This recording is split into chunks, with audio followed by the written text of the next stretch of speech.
Hello বন্ধুরা, তোমরা সবাই কেমন আছো? আশা করি সবাই ভালো আছো। আগের দিন আমরা বলেছিলাম না যে আগের দিন আমরা কিসের অঙ্ক করেছিলাম বলো তো? আগের দিন আমরা অঙ্ক করেছিলাম এই ঘুড়ির অঙ্ক।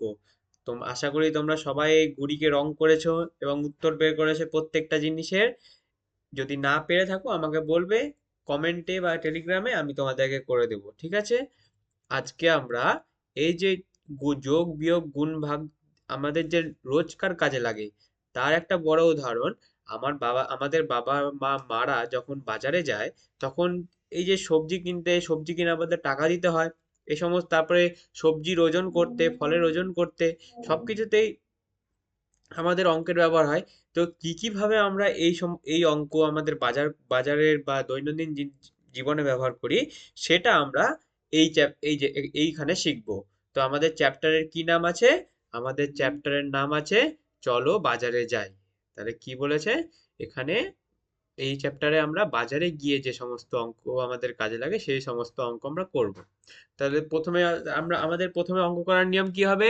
প্রথমে অঙ্কটাকে আমরা ভালো করে পড়বো, তারপরে অঙ্কটাকে বুঝবো, তারপরে আমরা অঙ্কের সমাধানের দিকে এগাবো, ঠিক আছে? তো চলো আমরা অঙ্কটা পড়ি। কি বলেছে? সাইকেলে চড়ে বাজারে চলি, হিসাব করে খরচ করি। হিসাব করে খরচ খরচ কিভাবে করে? ধরো তুমি যে সবজিটা কিনবে, তার বদলে যে সবজি বিক্রি করছে তাকে তো তোমাকে টাকা দিতে হবে, এটাকেই বলছে খরচ। তাহলে খরচ কাকে বলে? তুমি যে সবজি কিনে যে টাকাটা দিচ্ছ, এটা তোমার পকেট থেকে টাকাটা লাগছে বা তোমার বাবার পকেট থেকে টাকাটা লাগছে, এটাকেই বলছে খরচ। তারপরে কি বলেছে? নিয়ে ফাঁকা ঘরে লিখি। তারপরে অঙ্ক শুরু হচ্ছে, ঠিক আছে? নীলু সাইকেল চেপে বাজারে যাচ্ছে, পথে দেখলো রমজান আর মিতাও সাইকেল চেপে বাজারে যাচ্ছে। তাহলে কে কে বাজারে যাচ্ছে? নীলু যাচ্ছে, রমজান আর মিতা, এই তিনজন সাইকেলে চেপে বাজারে যাচ্ছে। প্রতি সাইকেলে ড্যাশটি চাকা। আচ্ছা, তোমরা সাইকেল দেখেছো তো? সাইকেল কিরকম হয়? আমরা একটা ছোট করে দেখি তো সাইকেলের ছবি আঁকতে পারি কিনা।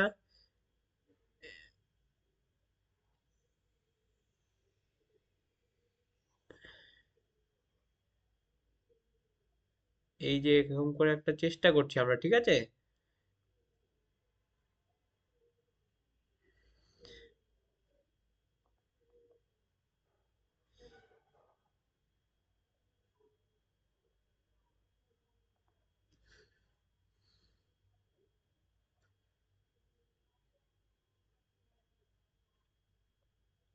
সাইকেল অনেকটা এরকম হয় না? সাইকেলের কটা চাকা থাকে? একটা, দুটা। সাইকেলের কটা চাকা থাকে? দুইটা চাকা থাকে। আমরা এই সাইকেলটা মিটিয়ে নেবো, সাইকেলটা খুব বাজে হয়েছে দেখতে তাই, ঠিক আছে? তো সাইকেলের কটা চাকা থাকে? দুইটা চাকা। তাহলে আমরা এখানে কি লিখবো? প্রতি সাইকেলে দুইটি চাকা থাকে। তারপর কি বলেছে? তিনজনের সাইকেলে মোট কটি চাকা থাকে? আচ্ছা, ধরো আমরা আমরা এটাকে কি কি ভাবে করতে পারি সেটা জানবো, ঠিক আছে? কি কি তাহলে কি বলেছে? প্রতি সাইকেলে দুটি চাকা। তাহলে তিনটি সাইকেলের মোট কটি চাকা? তাহলে আচ্ছা, আমি আগে বললাম যে এটা আমরা দুই ভাবে করতে পারি। একটা আমরা যোগ করে করতে পারি, আর একটা যোগের যে সংক্ষিপ্ত রূপ, যোগকে তাড়াতাড়ি করতে আমরা কি ব্যবহার করি? গুণ। তাহলে প্রথমে আমরা এটাকে যোগ করে দেখবো, ঠিক আছে?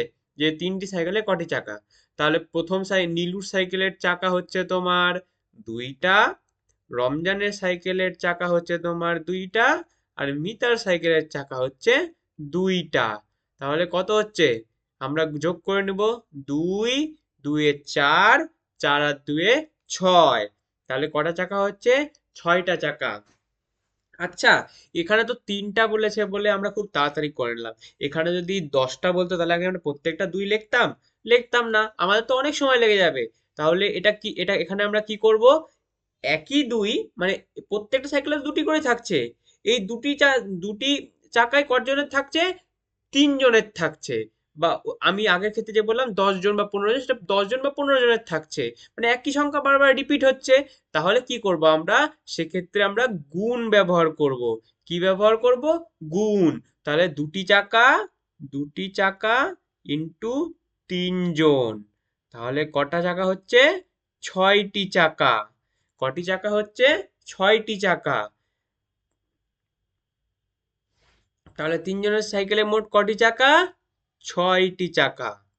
আমরা আমরা আবারও বলছি, একদিন আমি যদি তোমরা বুঝতে না পারো, যোগ বিয়োগ গুণ ভাগের একটা ডিটেল কনসেপ্ট নিয়ে চলে আসবো, যাতে তোমরা বুঝতে পারবে এক্স্যাক্টলি যে কখন তোমাদেরকে যোগ করতে হবে, কখন তোমাদেরকে বিয়োগ করতে হবে, কখন গুণ করতে হবে এবং কখন ভাগ করতে হবে। তবুও আমি যতটা পারা যায় এই ভিডিও করতে করতে তোমাদেরকে শেখানোর চেষ্টা করব যে কখন তোমাদের যোগ বিয়োগ গুণ ভাগ করতে হয়।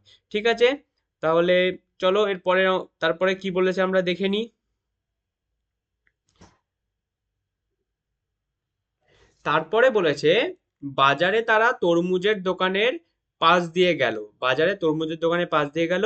দোকানে চারটা ঝুড়ি দেখলো। কটা ঝুড়ি দেখলো? চারটা ঝুড়ি দেখলো। এবার প্রত্যেক ঝুড়িতে কয়টি করে তরমুজ আছে? ছয়টি করে তরমুজ আছে। প্রত্যেক ঝুড়িতে কয়টি করে তরমুজ আছে? ছয়টি করে তরমুজ আছে।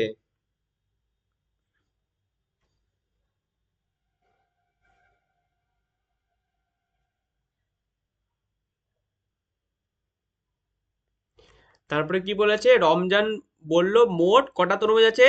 তাহলে একটা ঝুড়ি, আমি ঝুড়িগুলো এঁকে নিই। কটা ঝুড়ি বলেছে? চারটা ঝুড়ি। একটা, দুটা, তিনটা, চারটা। এক একটা ঝুড়িতে কতগুলো করে আছে? এক একটা ঝুড়িতে আছে হলো ছটা করে। এক দুই তিন চার পাঁচ ছয়। এক দুই তিন চার পাঁচ ছয়। এক দুই তিন চার পাঁচ ছয়। ও সরি সরি, বেশি হয়ে গেল।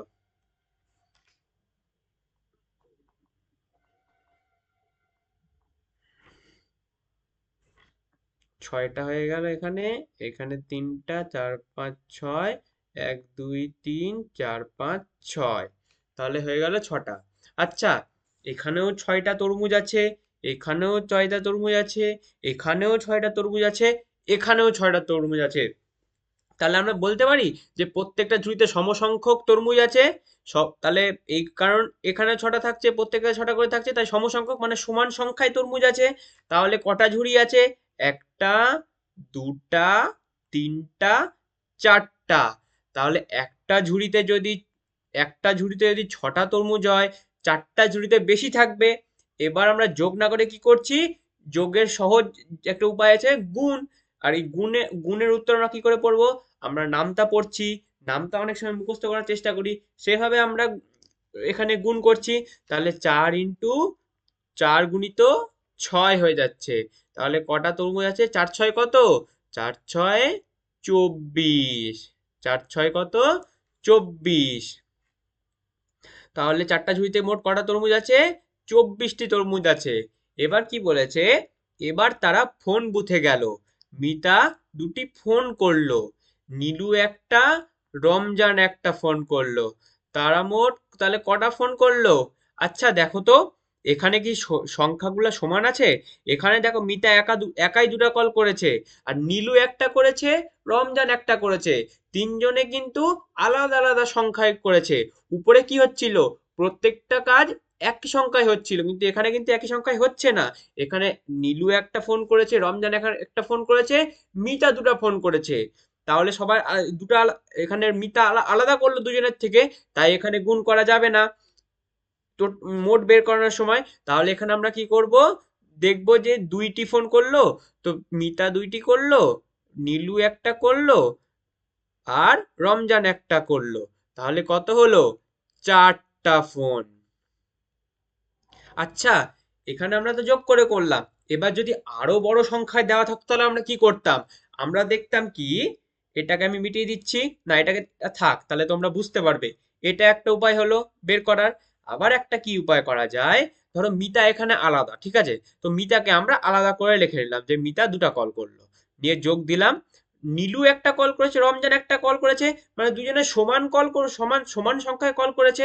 তাহলে নীলু আর রমজান কয়জন হলো? দুইজন। তারা সমান সংখ্যায় করেছে, তারা কত সংখ্যায় কল করেছে? একটা। তাহলে তারা মোট কত সংখ্যায় করেছে? তাহলে এটাকে আমরা এভাবেও লিখতে পারবো না, 2 গুণিত 1। তাহলে কটা কল করেছে? 2 গুণিত 1। 2 1 কে কত হয়? যে কোনো সংখ্যাকে একের সঙ্গে গুণ করলে সেই সংখ্যাটাই হয়। তাহলে 2 1 কে 2 হয়। তাহলে 2 এ 2 এ কত হলো আবার? 4। আমাদের একই উত্তর আসলো। এখানেও 4 আসলো, এখানেও 4 আসলো। তাহলে আমরা বুঝতে পারলাম যে কিভাবে করতে হচ্ছে। একটা উপায় এটা হতে পারে, আর একটা উপায় এটা হতে পারে। আশা করি তোমরা এটা বুঝতে পারলে। তারপরে কি বলেছে, প্রতি ফোনের জন্য 2 টাকা দিতে হলো। প্রতি ফোনের জন্য 2 টাকা করে দিতে হলো। এবার দেখো, আমরা তো বের করে নিলাম মোট কটা ফোন করতে মোট কটা ফোন হলো, 4টা ফোন হলো। তাহলে এবার প্রত্যেকটা ফোনের জন্য, মানে 4টা ফোনের মধ্যে যে একটা ফোন করলাম তার জন্য 2 টাকা দিতে হচ্ছে। প্রথম কলটার জন্য 2 টাকা দিতে হচ্ছে, দ্বিতীয় কলটা যে করলো তাকেও 2 টাকা দিতে হচ্ছে, তার জন্য 2 টাকা দিতে হচ্ছে, নীলু যে একটা কল করলো তার জন্য 2 টাকা দিতে হচ্ছে, রমজান যে একটা করলো তার জন্য 2 টাকা দিতে হচ্ছে। তাহলে কি হচ্ছে, প্রত্যেকটা কলের জন্য সমান সংখ্যায় আমাদেরকে টাকা দিতে হচ্ছে।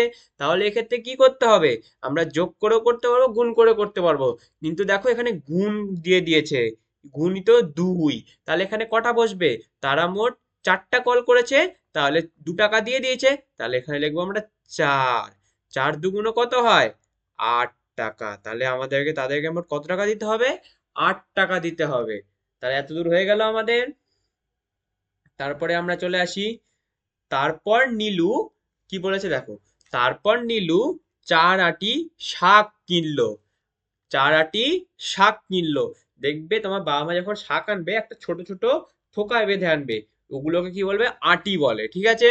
এই আটি কিন্তু আমের আটি না, এটা অন্য আটি। এক একটা শাককে একটা নির্দিষ্ট পরিমাণে যখন দোকানদাররা বেঁধে রাখে, তখন সেটাকে এক একটা আটি বলে।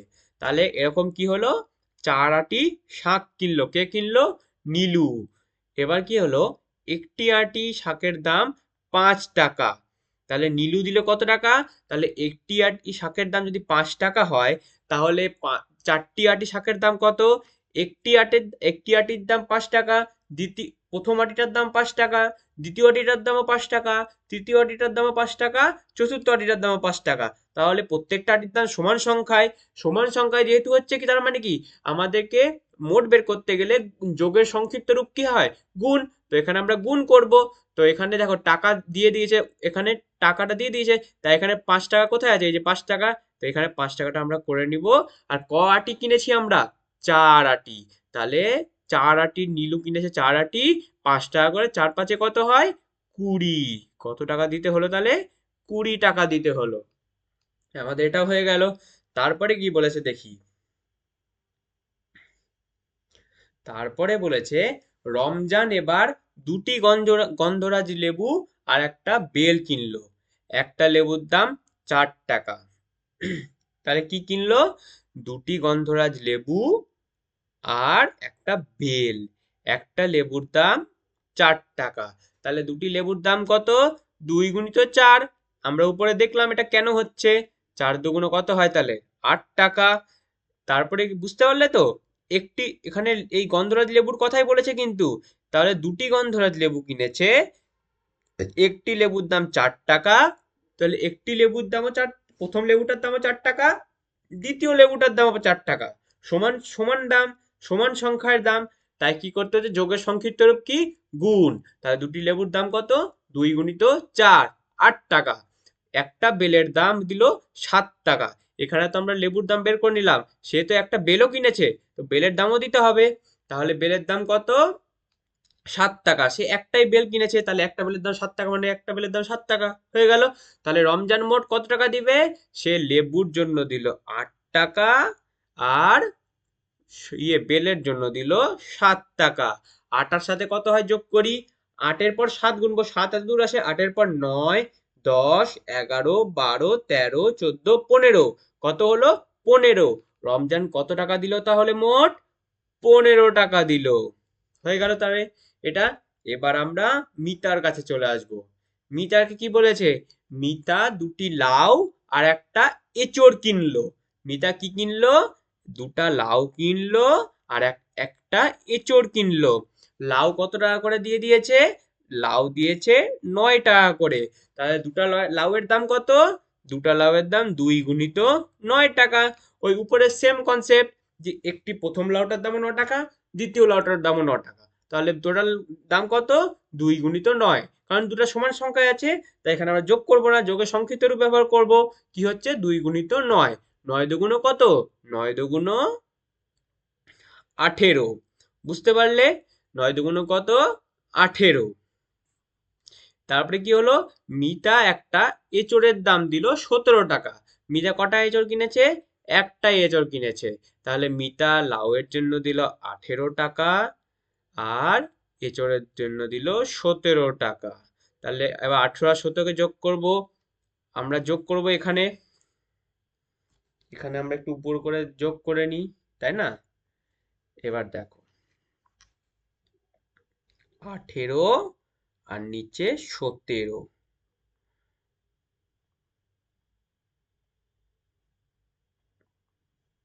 এটা sorry,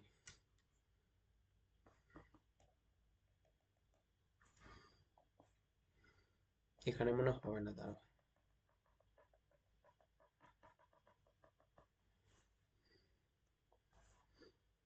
এখানে 18, না একটু ভালো করেই করি নাকি, দাঁড়াও বড় জায়গাতেই করি যাতে তোমাদের বুঝতে সুবিধা হয়।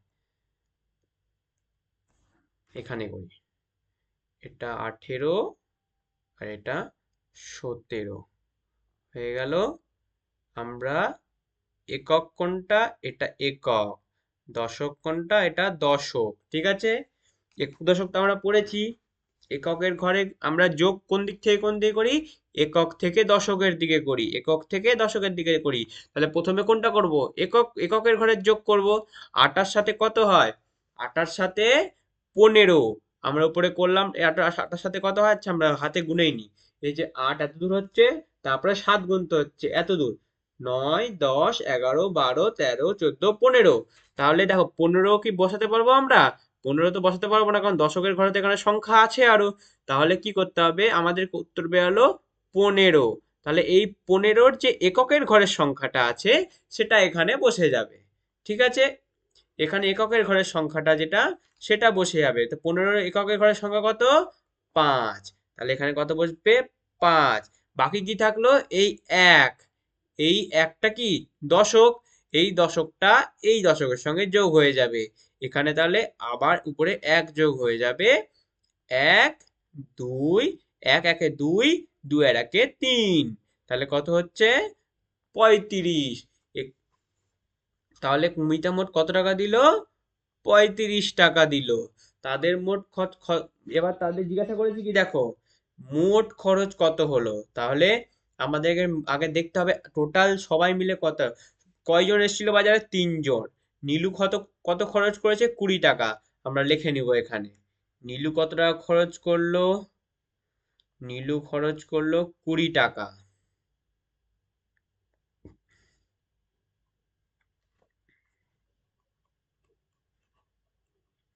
রমজান কত টাকা খরচ করলো?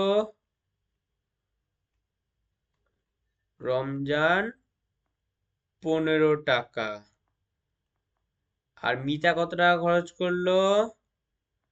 মিতা খরচ করলো 35 টাকা। এবার আমরা এই তিনটার যোগ করব। তো আমরা এখানে যোগ করলাম, এটা আমরা উত্তর ডাইরেক্ট সরাসরি বসাবো। আমরা এটাকে সংখ্যায় লিখে নিই এখানে 20। ও আচ্ছা, এখানে তোমরা দেখতে পাবে না, না দাঁড়াও উপর করে নিই। 20 15 আর 35। এককের ঘর, দশকের ঘর। এককের ঘরে 5 আছে, 0 আছে, 5 আছে। 5 5 যোগ করলে কত হয়? 5 এত দূর, 6 7 8 9 10 এত দূর অবধি হচ্ছে 5। আবার তাহলে 5 5 কত হয়? 10। 10-এর 10 লিখলাম। 10-এর এককের ঘরে কি আছে? 10-এর এককের ঘরে 0 আছে। 0 0 যোগ করলে 0 হবে, এখানে 0 লিখে দিলাম। হাতে কত থাকলো? দশকের ঘরে 1 থাকলো। এই একটা কি আমরা এখানে বসাতে পারছি? বসাতে পারছি না, কারণ দশকের ঘরে তো অন্যান্য সংখ্যা আছে। এই সংখ্যাটা কি করব? আমরা দশকের ঘরে রেখে নিব উপরে, নিয়ে এখানে যোগ করে নিব। ঠিক আছে, এটা আমরা উপরে লিখে নিলাম।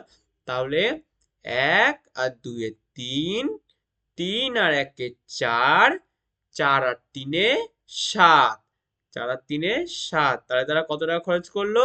70 টাকা। এখানে আমরা লিখে নিব তারা কত টাকা খরচ করলো? 70 টাকা। তাহলে উপরে যেখানে আমাদের ফাঁকা জায়গা চেয়েছে সেখানেও আমরা লিখে দিই আমাদের কত টাকা খরচ হলো? 70 টাকা। তাহলে বাজারের অঙ্ক আমাদের হয়ে গেল। আশা করি তোমরা সবাই বুঝতে পারলে। তাহলে এটা অবধি আজকের ক্লাসটা থাকলো। এর পরের দিন আমরা ভাগ শিখবো। এরপরে আমরা কি শিখবো? ভাগ শিখবো। ভাগ কিভাবে করতে হয়, এরপরের দিন ভাগ করলে আমাদের মোটামুটি এই চ্যাপ্টারটা হয়ে যাবে। তারপরে এক যোগ ভাগ, যোগ বিয়োগ গুণ ভাগ আমরা একসঙ্গে করে মোটামুটি কনসেপ্ট সবকিছু বুঝে এর পরের চ্যাপ্টারে চলে যাব, ঠিক আছে? যাতে তোমরা এই যোগ বিয়োগ গুণ ভাগে যাতে আর কোনো রকম ভুল না করো। তাহলে আজকের কাজ এখানে শেষ করলাম। তোমরা যদি বুঝতে না পারো আমাকে একবার অবশ্যই বলবে। Tata, bye bye.